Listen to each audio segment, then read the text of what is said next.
15 شعبان کله دی؟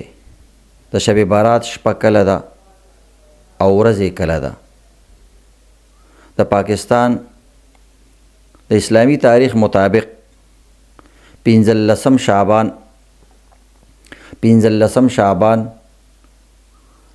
په 8 مارچ د چهارشنبه ورځ د بود ورځ باندې 15 شعبان جوړیږي. دې کې څه عبادت کول پکار وي. د شعبان په شپه باندې د الله رب العزت مختلف عبادتونه انسان کولی شي، لکه تلاوت، درود شریف، انفرادي هر عمل کولی شي، ځکه د شپې الله رب العزت خصوصي رحمتونه بندگان خدا ته متوجه وي. او د دې شعبان په باره کې دوه قسمه رای دي. یو رای ډیره سخته ده، یو رای ډیره نرمه ده. بعض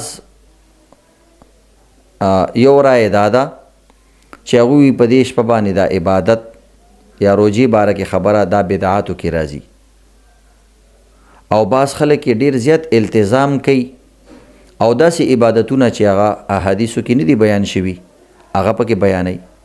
درمیانه خبره دا ده چې چونکې لس صحابه کرامو نه د 15 شعبان د شپې مختلف روایات نقل دي، نو دی وجې نه د شپې عبادت کول یو بهترین عمل دی. نبی علیہ السلام خپله جنت البقیع ته تللی و. عایشه رضی الله تعالی عنها ته تپوس کوي یا رسول الله په دې شپه ته څه کوې؟ وایي دا 15 شعبان دی او خصوصي رحمتونه الله رب العزت د طرف نه نازلیږي، او الله رب العزت یو خاص قبیله یاد کړه، بني کلب.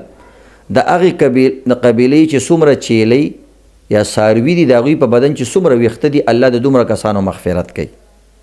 او صحابه کرامو، تابعینو، تبع تابعینو په دې شپه باندې د عبادت اهتمام کړی. خو چونکې دا نفلي عبادتونه دي نو د نفلي عباداتو کې به التزام نه کې او داسې طریقه به پکې نه مقرره چې هغه شریعت کې نه راغلي، لکه اجتماعي عبادتونه به نه کې، اجتماعي جمع به نه کې، او دا شاید نور بدعات او رسوماتو نه به دا عبادت پاک ساتي. خالص به الله ته الها و زاری کې او جړا به کې او تلاوت مونځ د دې اهتمام کول پکار دي، او بیا د ورځې روژه نیول پکار دي.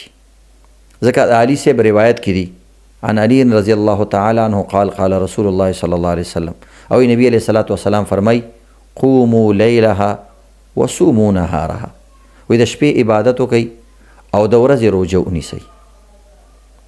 نو عزتمندو یو بهترینه شپه ده او دې ته لیلة براءت هم ویلی کېږي او د لیکلو شپه هم ورته ویلی کېږي.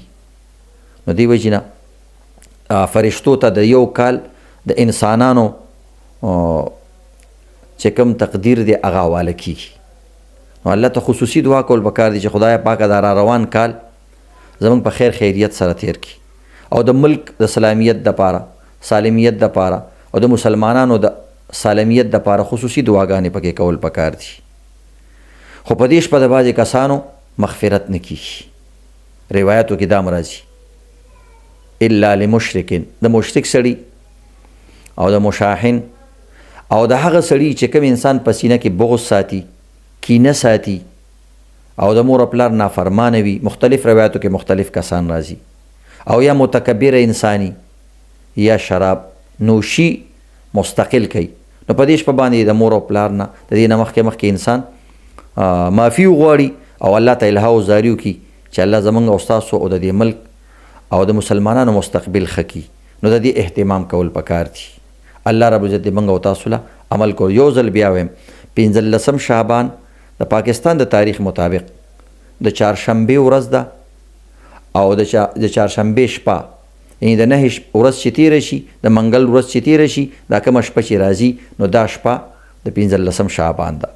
بعض ملکونو اعتبار سره یو ورځ مخکې وروستو هم ده، نو هغې اعتبار سم کولی شي. نبي علیه السلام به هره میاشت کې 3 روژې نیولي. نو که انسان د 15 شعبان نه یو روژه مخکې نیسي، یو روژه وروسته نیسي، د دې هم ګنجایش شته او بهتره خبره ده.